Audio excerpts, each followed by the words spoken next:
brothers and sisters. Welcome to another episode of Mad Poetry from the Quran. Today we are going to be looking at the source of the Quran.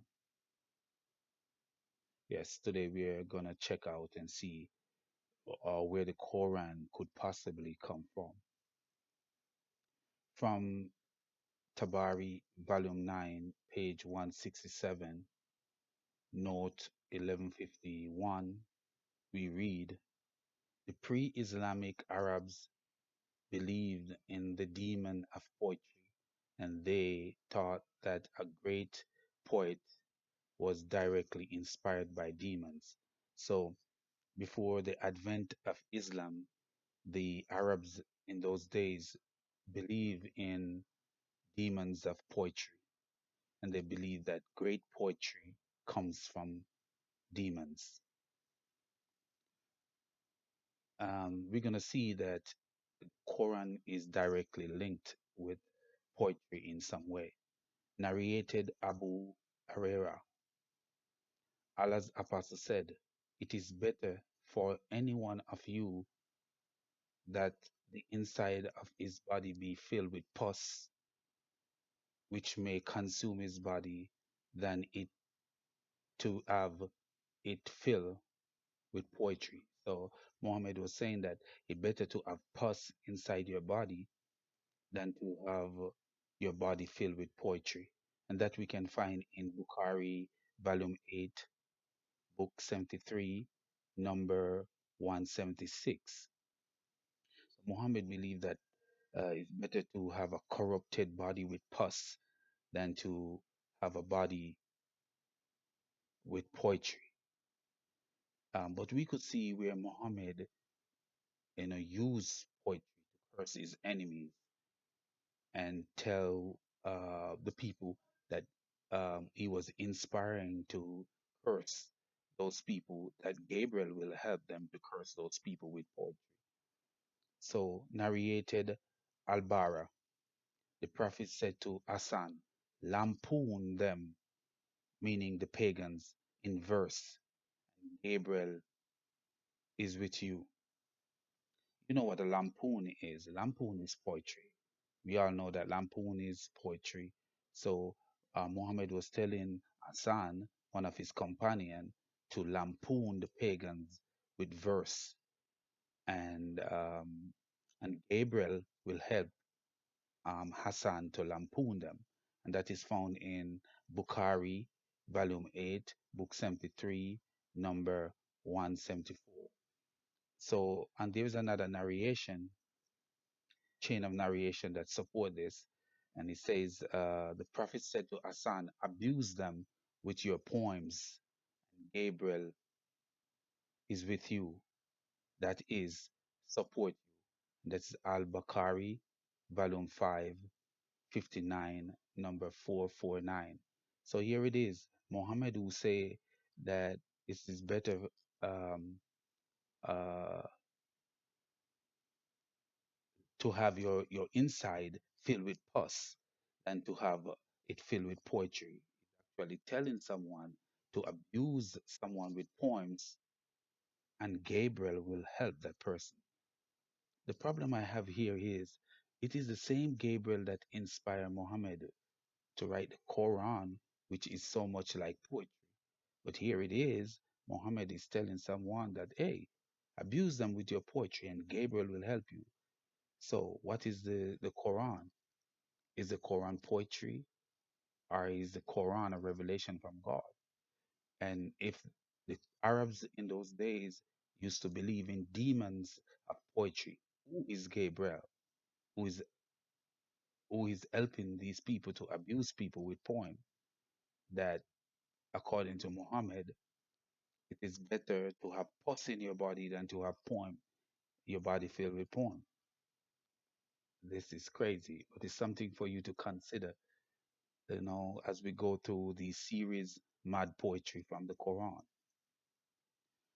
The other day, I have the privilege of watching a puppet, who call himself apologist, Islamic apologist, Mohammad Hijab.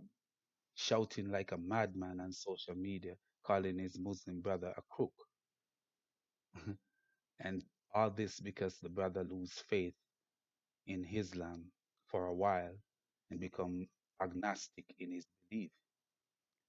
This big bad bully, Mohammad Hijab was shouting, "You're a crook! You're a crook!" calling his brother a crook. Just because the brother lost faith in Islam for a minute. Now, so who died and leave Mohammad Hijab in charge of Islam? He was shouting, pointing at the screen, "You're finished! You're finished! You're finished!" As if he have the last say in a person's life. You're finished, you're finished. Did Allah give him revelation that this brother is finished? All this time looking like a Tasmanian devil as he shout, tell his brother that his brother is finished. You know, did it ever occur to this gangster Muslim that even Muhammad have second thoughts about Islam? Yeah, Muhammad have second thoughts about Islam. You know, can you imagine that after getting revelation from God, he is the prophet, and after getting revelation from God, he have second thoughts about Islam. According to Bukhari, volume 9, number 111, he says, after Warika died, the divine revelation paused. That means they stopped for a while after Warika, who was Muhammad's wife, Khadija's cousin. After he died, the revelation stopped. So there was a link for me. What I got from this, that there's a link between Muhammad's revelation and Warika. I think Muhammad was listening to Warika, who was a Christian, and making up his poetry as he go along. So when Warika died, the revelation ceased for a while, and Muhammad started going to the top of mountain to throw himself down. So he started climbing mountain to throw himself down. My question is, why would a man getting revelation from God, quote unquote, want to kill himself if he did not lose faith at least for a moment? You know, he must have lost faith for a little while why he want to kill himself after he was getting revelation from quote unquote God. This Muslim Mohammed Hijab loved to hear himself speak. He care more about hyping himself than he care about Allah. I even heard that he wants to fight Sam Shamoun, UFC style. MMA, want to go MMA style to fight Sam Shamoun, a Christian apologist. This man is a puppet, straight out puppet, really and truly, a straight out puppet. This series, I want to open the eyes of people, not only on talking about the evil behind Islam, but I always want to um, talk about other things. So to tie things together, because we have revealed just a while ago that probably it's evident that behind Islam is a demon with the poetry and all that stuff ties in.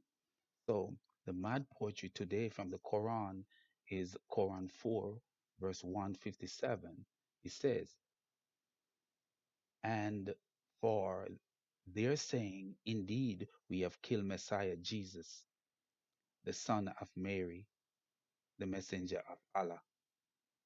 And they did not kill him, nor did they crucify him, but another was made to resemble him to them. But what the crazy thing about this is that Messiah told us before he leave that only Satan will say that he was not killed. Look at Matthew 16, verse 21 to 23. We would see where Jesus was telling his disciples that he must be killed. in verse 21, he said, "You will go to Jerusalem, and the teachers of the law and the elders and the scribes, all those people, uh, will persecute him, and he must be killed." If you read it in verse 21 of Matthew 16, you will see where he say he must be killed. And then Peter took him aside and began to rebuke him, saying, "Never, Lord, this will never happen to you." And Jesus turned towards Peter and said, "Get behind me, Satan. You're a stumbling block to me. You do not have in mind the concern of God, but merely human concerns." So you see, Jesus was saying to his disciple that he must be killed. Verse 21 of Matthew 16. And Muhammad indirectly called Jesus a false prophet by saying that he was not killed in Quran um, 4, verse 157. But what did Jesus do before he leave? He told us that only Satan will believe that he is not going to be killed. And that we found in Matthew 16, verse 3. But we actually can see that there is Satan behind Muhammad. Um, I've told you before about um, Muhammad saying that Satan sleep in his head and all that. I've talked about that before, and we also see in the mad poetry. We could go back into the mad poetry and we see something in the Quran. Muhammad was telling the people, when you recite the Quran, seek refuge in Allah from Satan, the outcast. Lo, he has no power over those who believe and put trust in their Lord. So Muhammad is saying that Satan have no power over those who believe and put trust in Allah. His power is only over those who make a friend of him.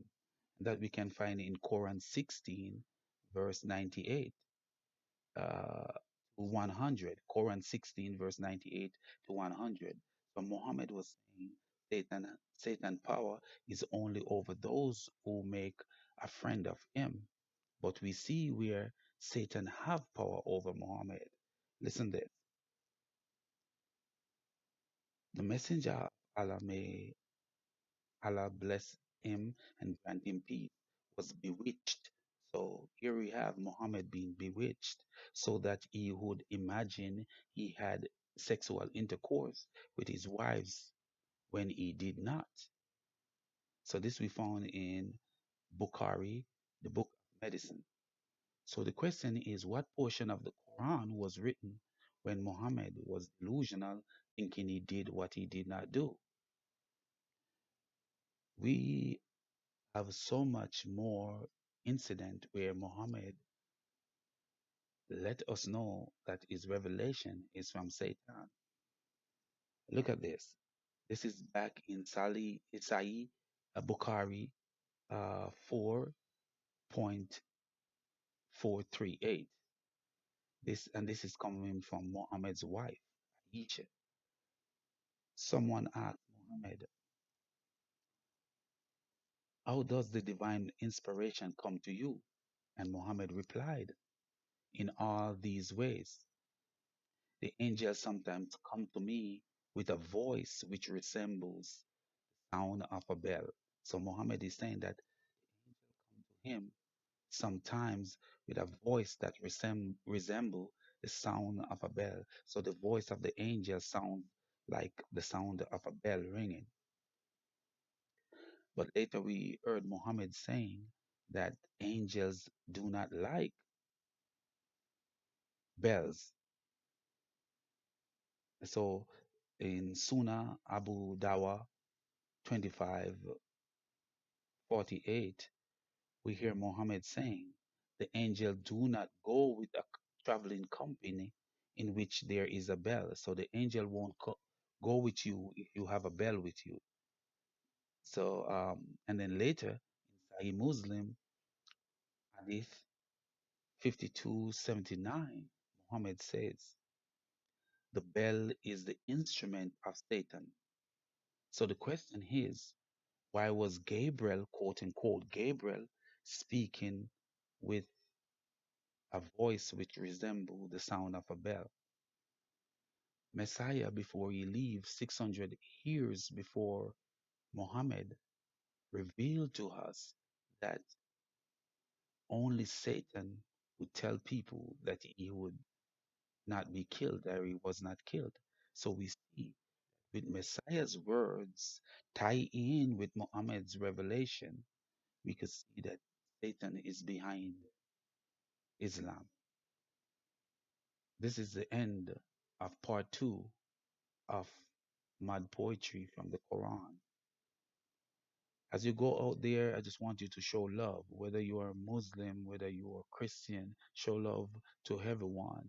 This is um, the point where we should love one another, as Messiah told us.